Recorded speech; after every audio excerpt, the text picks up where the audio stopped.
네, 반드시 먹을식, 반드시 수익을 낸다, 돌아온 필식, 주식명가 MTNW 김도영 어드바이저와 함께합니다. 필식! 필식. 네, 필식. 오늘 양시장 분위기는 필식스럽지 못한 것 같습니다.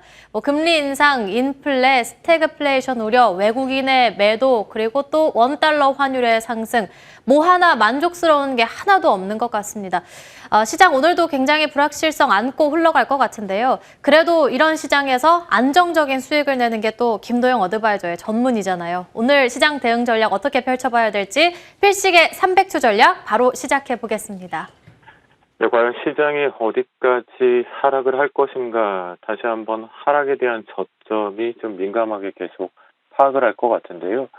하락에 대해서는 저는 제한적 하락이다라고 말씀 좀 드리겠습니다. 기술적 반등이 유지되고 있다라고 말씀 좀 드리는데요.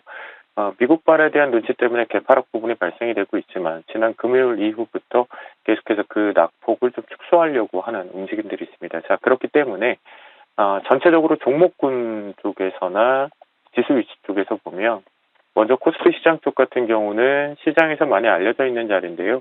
2660포인트와 2670포인트 부근에 대한 강력한 하방 경직에 대한 브레이크성이 좀 만들어지고 있습니다. 그렇기 때문에 이 부분이 주초만 만들어지면 추가 반등이 조금 좀 강하게 열릴 것으로 보이고요. 코스닥 같은 경우도 지금 보면 920포인트대 부근 초반부에서 지지 테스트를 눈치를 좀 보고 있습니다. 이 부분 때문에 여기서는 지금 주식 비중 자체를 유지를 하거나 조금 축소하는 정도이지 절반 이상까지 주식 비중을 축소할 필요는 없을 것 같습니다. 이유 중에 하나는 왜 일부를 비중을 좀 줄여야 되냐면 이렇게 미래 가격인 선물 가격 쪽에서 보면 중요한 자리에 대한 갭을 이탈을 했습니다. 앞에서 만들었던 이 갭 자리를 지금 이탈을 한 상태에서 앞에가 매물대가 형성이 됐기 때문에 오늘 기준점에서 놓고 본다라면 지금 코스닥이나 코스피, 그러니까 종목의 힘을 놓고 봐서는 주식 비중 그대로 들고 가도 됩니다. 그런데 미래 가격 쪽인 부분에 2분기를 대응하고 있는 6월까지의 거래를 하고 있는 전체적인 누적 포지션을 놓고 보면 흔들기가 매우 심하다라는 거죠. 오늘 기준점에서 만약 연결 선물 쪽 기준으로 357포인트 초반부가 뚫어나가면 매수가 강화가 될 겁니다. 이때 우리가 오늘부터 좀 집중하면서 특히 오늘 볼 것은 외국인들 수급을 그대로 따라가자라는 부분입니다. 지금 수급적인 측면에서 놓고 봤을 때 외국인들이 뭔가 공격적으로 매도를 할 것 같지만 이 부분이 금요일부터 나오지 않고 있습니다. 목요일 이후에 불확실성이 해소되고 나니까 다시 한번 외국인들은 소량 매도 속을 진정시키고 소량 매수 쪽이 좀 들어오고 있는데요. 코스닥 같은 경우는 이제 시청 상위권 쪽 부분 일부분에 대한 편식적인 부분이겠고요. 미래 가격인 선물 쪽을 놓고 보면 지금 이 미결제 약정을 좀 활용해서 신규적인 자금들이 들어왔다 나가는, 그러니까 하락 쪽에 투자를 했어도 단기적으로 단타를 치고 나가버리는 형태들, 이게 반복되고 있으니까 선물지수 쪽으로 357대가 강하게 초반부만 넘어가면 오늘 장대 양봉 가능성도 좀 기대해 볼 수가 있다라고 말씀을 좀 드리겠고요.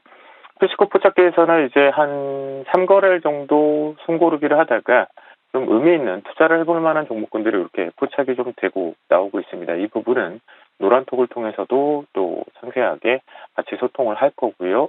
박셀바이오가 관련된 바이오 쪽 업종 관련돼서는 이번 주초가 좀 중요하거든요. 이 부분도 노란톡에서는 상세하게 좀 소통을 하겠습니다. 그 전에 우리 포트폴리오에 있는 AS 종목 하나를 좀 보겠는데요. 바로 시장이 그대로 보여주는 부분을 활용하겠습니다. 자, 보시면 LNF 같은 경우에도 지금 잘 강하게 올라왔습니다. 우리한테 지금 24% 정도의 수익을 잘 꾸준하게 주고 있는데요. 시장이 흔들려도 잘 또 가고 있습니다. 그런데 11월 19일 날 고점이 25만 5천 원이라는 것을 우리가 분명하게 또 여기서 상승하니까 그냥 무조건 끌고 가야지라고 생각하면 안 된다는 거죠. 시장이 계속해서 직전 매물대에서만 걸려들면 이렇게 흔들어내는 모습들이 있기 때문입니다.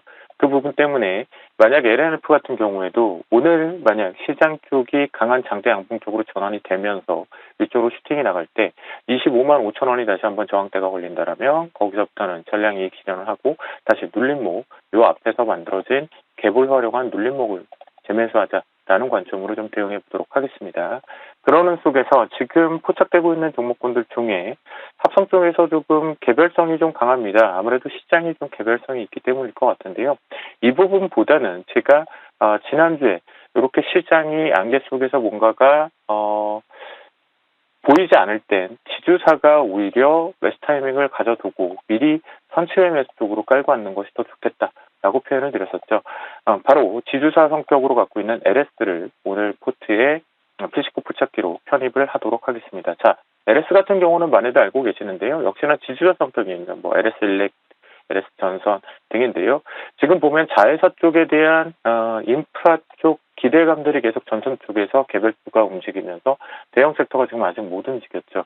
그 부분 속에서 LS 같은 경우는 자회사발, 해저 케이블과 함께 인프라 쪽에 대한 추가 실적 기대감을 좀 가지고 있다라고 볼 수가 있겠고요. 또한 지금 기준에서 놓고 보면 가격적인 매력은 충분히 있는 구간인 것 같습니다. 이렇게 보시면 앞에 매물대를 지금 계속해서 소화를 못하다가 한 번, 두 번, 세 번 소화를 못하다가 이번 네 번째 오늘 지금 뚫어나가면서 위쪽 매물대를 소화를 하고 있는 과정이니까요. 이 부분에 대해서 매수 타이밍을 좀 잡도록 하겠고요. 손절라인 쪽에서는 놓고 본다라면 이렇게 48,500원을 지지를 한다라면 현재 기준점에서는 이제 시장의 정치적인 불확실성도 해소가 되고 정책적인 효과를 좀 가져올 수 있는 시점이기 때문에 이 손절 라인만 지키면서 가져가도록 하겠습니다. 네, 시장 흔들렸음에도 불구하고 열심히 올라온 종목으로 LNF 점검 도와드렸고요. 오늘의 필식 포착주로는 LS 잘 참고해 보시길 바라겠습니다. 지금까지 주식명가 MTNW 김도영 어드바이저와 함께했습니다. 오늘 말씀 감사드립니다. 감사합니다.